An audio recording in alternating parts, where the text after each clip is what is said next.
लोकसभा चुनाव के लिए उम्मीदवारों की पहली सूची को अंतिम रूप देने के मकसद से मंथन करने के लिए भारतीय जनता पार्टी की केंद्रीय चुनाव समिति की बैठक शुक्रवार को तड़के समाप्त हुई, जिसमें प्रधानमंत्री नरेंद्र मोदी सहित पार्टी के कई वरिष्ठ नेता शामिल हुए। पहली लिस्ट को लेकर भाजपा की यह मंथन गुरुवार रात 10:50 से शुरू हुई, जो शुक्रवार तड़के 3:15 तक चली। भाजपा केंद्रीय समिति की बैठक में पहली लिस्ट को लेकर जो बातें सामने आई है, यूपी में भाजपा सहयोगी दलों के लिए आधा दर्जन सीटें छोड़ सकती है। इतना ही नहीं, पहले लिस्ट में प्रधानमंत्री मोदी, रक्षा मंत्री राजनाथ सिंह सहित करीब 30 नामों पर मुहर लग सकती है, जिस पर बैठक में चर्चा हुई। पहले लिस्ट में ज़्यादातर पश्चिम उत्तर प्रदेश की सीटें होगी। तो सबसे पहले नमस्कार, आप देख रहे हैं न्यूज़ीरा और मैं आपके साथ विपिन।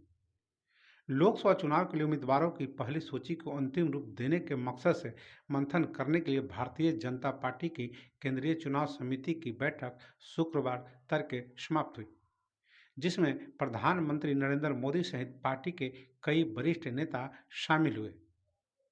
पहली लिस्ट को लेकर भाजपा की यह मंथन गुरुवार रात 10:50 से शुरू हुई, जो शुक्रवार तड़के 3:15 तक चली। भाजपा केंद्रीय समिति की बैठक में पहले लिस्ट को लेकर जो बातें सामने आई है, उसके मुताबिक यूपी में भाजपा सहयोगी दलों के लिए आधा दर्जन सीटें छोड़ सकती है। इतना ही नहीं, पहले लिस्ट में प्रधानमंत्री मोदी, रक्षा मंत्री राजनाथ सिंह सहित करीब 30 नामों पर मुहर लग सकता है, जिस पर बैठक में चर्चा हुई।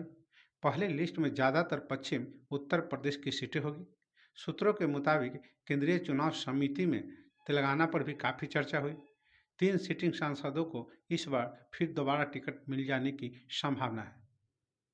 पहली सूची में तेलंगाना से 4 से 5 नामों की घोषणा की उम्मीद है।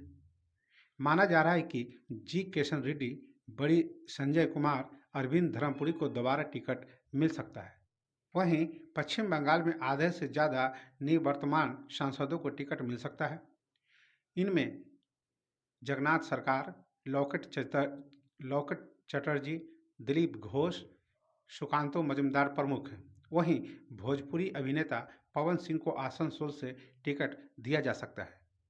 इसके अलावा केरल से भाजपा के 5 से 6 उम्मीदवारों का नाम का ऐलान कर सकती है।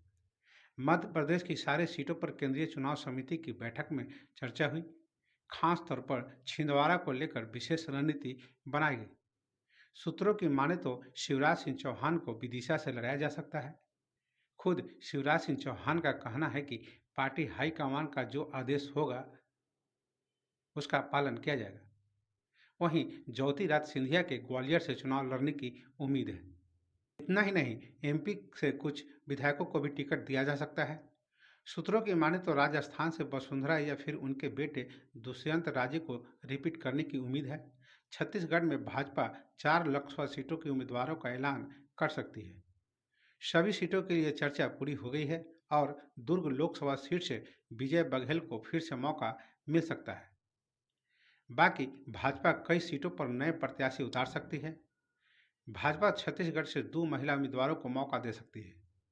वहीं झारखंड से पूर्व मुख्यमंत्री और वर्तमान में केंद्रीय कृषि मंत्री अर्जुन मुंडा को टिकट मिल सकता है। साथ ही निशिकांत दुबे का भी टिकट रिपीट हो सकता है।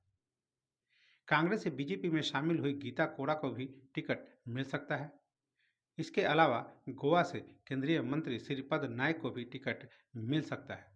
केंद्रीय चुनाव समिति की बैठक में दिल्ली की 2 सीटों पर भी चर्चा हुई। माना जा रहा है कि आज कल में भाजपा की पहली लिस्ट जारी हो सकती है। तो बस अभी के लिए इतना ही। तो हमें आज्ञा दीजिए। नमस्कार।